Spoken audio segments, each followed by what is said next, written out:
The Amar Chitrakatha comics are very special to me, as they are probably to my entire generation. The art, the storytelling, concise as it was, defined pop culture for us. We learned everything about our culture from it. My very first comic was an Amar Chitrakatha comic, and it was The Elephanta Caves. This is a collection of Shiva myths. My mom is a school teacher, and she had gone on a school picnic to Elephanta Caves, and she brought back this comic for me. And I couldn't understand anything, but just looking at the pictures, they just captured me. And ultimately, it seems to have come a full circle. We are making now a film about Shiva and for Amar Chitrakatha comics. Animagic as a studio has always focused on making its own films.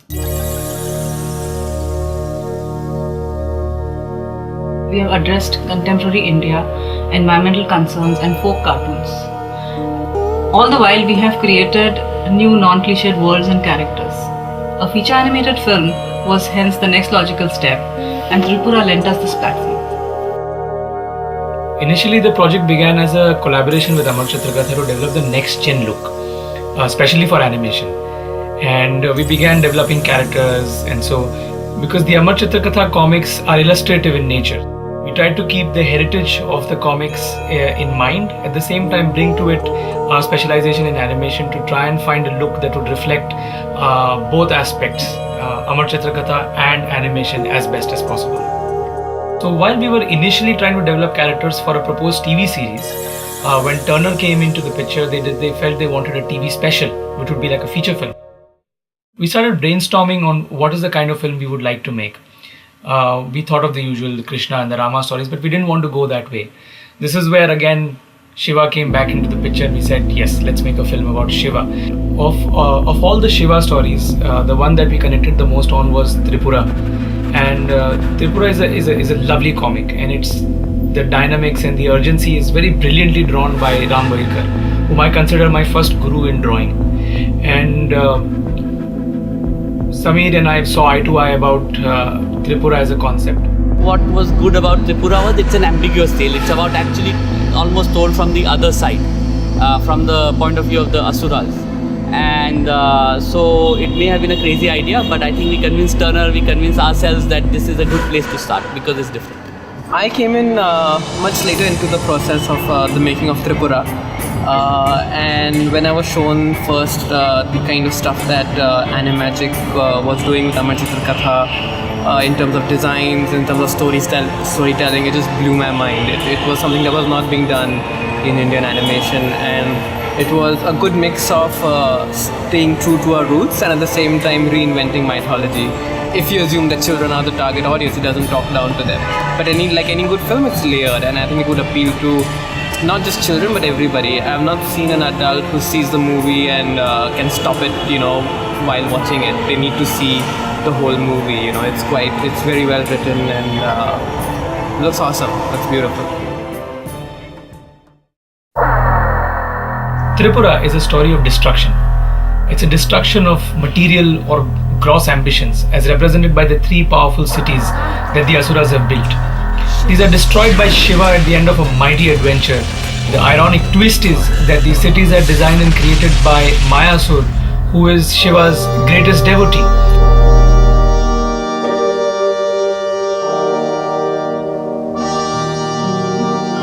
Character design is one of the key elements in an animation film. Right from the onset, we studied all the Amar Chitrakatha artists, but the key was not really to follow any one artist's style, but to kind of take the characteristics and the best parts of those and bring it to the animation medium in a way that would be simpler to animate.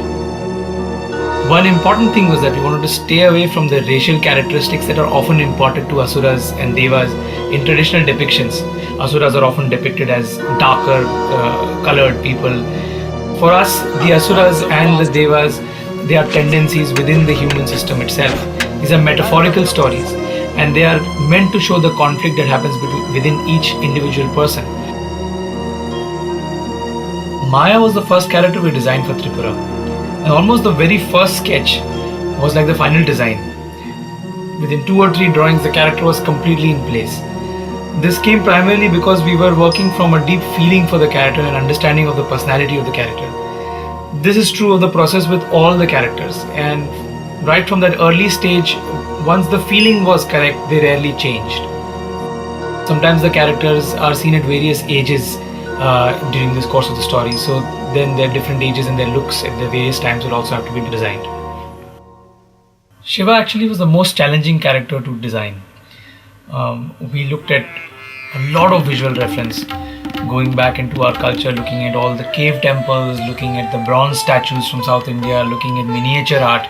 We studied a lot of this stuff, and we tried to get an understanding of how the personality of Shiva informs the various centuries of art. Particularly when Shiva turns into Pashupati, the destroyer, the primeval hunter, that was something that was a very interesting aspect to design, and we got a lot of beautiful reference for it from the cave temples, particularly in the Gajantaka and the Tripurantaka forms.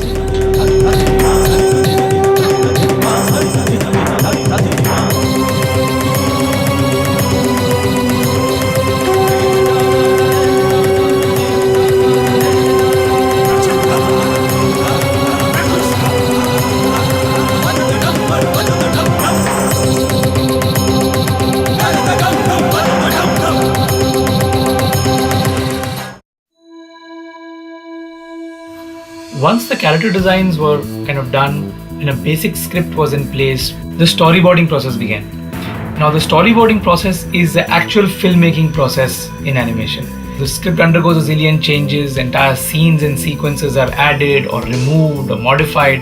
The characters start coming alive and they start speaking to you, and each character sees the world in his own particular way and starts informing how each sequence shapes up. As we start living the story, we start seeing the structure of the film in its full and final form. See, we don't storyboard by numbers, long shot, mid shot, close up. The entire process is an ideational process, and in which the initial script just serves as a springboard from which we create an entire world. It really is the blueprint from which the animation film is created. Designing locations for a film like this assumes vast proportions. We have 3 cities to design. 2 of them are flying in the air.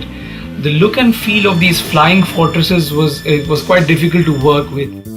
These cities are being designed by Maya, so they had to have that sense of grandeur, of grace, and at the same time that sophistication. Also, the cities are being created with the help of the elements. So when Maya is designing the bottom city, it's made out of earth elements, like iron and so on and so forth. And when he's designing the middle city, it is made with the energy from the moon, so it has that silvery luster to it. And the top city is blessed with the energy from the sun, so it has that golden kind of feel to it. A lot of effort went into designing the spaces and the buildings within the 3 cities as well, so that they feel like they belong to a very ancient time. The same, they're uniquely Indian and sophisticated. One of the key examples of this is the Shiva temple. It's very simple and elegant, and Maya creates just right at the beginning when he's building the 3 cities, and he erects a large crystal linga in the golden city. This temple is in the golden city, and this crystal linga in front of which he worships is the center of all energy for all the 3 cities. In fact, the secret is that it also provides the energy for a weapon which keeps Tripura indestructible. Designing this secret weapon was quite a challenge because we didn't want it to look mechanical in any way. It had to fit in with the aesthetics of the city and all the other elements. Designed it like a lotus bud. When it opens up, it's a 3-petal lotus, so when it opens up, it resembles Shiva's Trishul.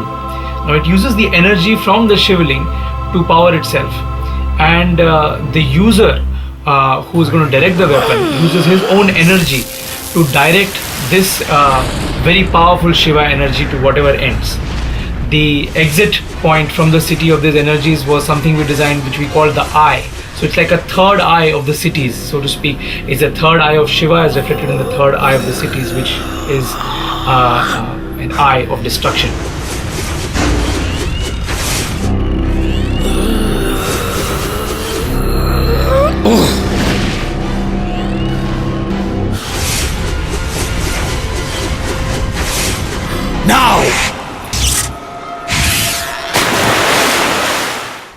Other key locations within the city include the arena, where all the wrestling matches happened, the main gates of the cities, which were quite prominent and very important, Devlok, where the Devas held council and discussed about the various situations.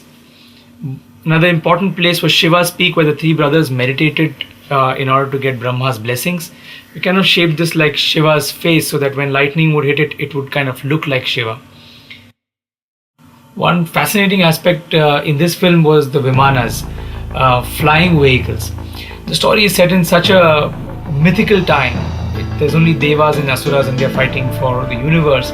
Also, we have the three cities, two of which are floating in air. How do you travel to those two cities? So all of these were solved by the idea of the flying vehicles, many of which are mentioned in our ancient texts. In fact, in the Ramayana, Ravan has one as well. And designing Vimanas which were working on energy and which were used to travel and were also then used as vehicles for war was one of the most interesting aspects of this film. Once the storyboard for each sequences were complete, we prepared what would be called a color script. A color script is essentially every key moment taken and painted. Painted so as to give us the mood, the drama, the time of day, the light and shade. All of this really brings to life each scene. And we wanted it to be part of the input that we gave to the production studio so as to bring the story out.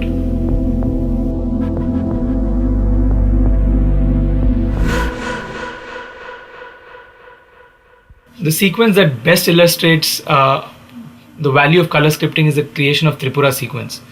This was not a sequence which we wanted to just keep like a logical flow to it. We wanted it to have a lyrical quality.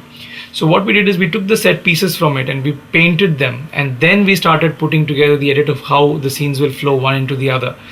I think the result was just fantastic for us. This was brilliantly done by just two artists, Sachin Kondalkar and Vinod Sawant, who painted all the color scripts for the film and also the key backgrounds and layouts. Tripura has been a fantastic opportunity to flex our creative muscle.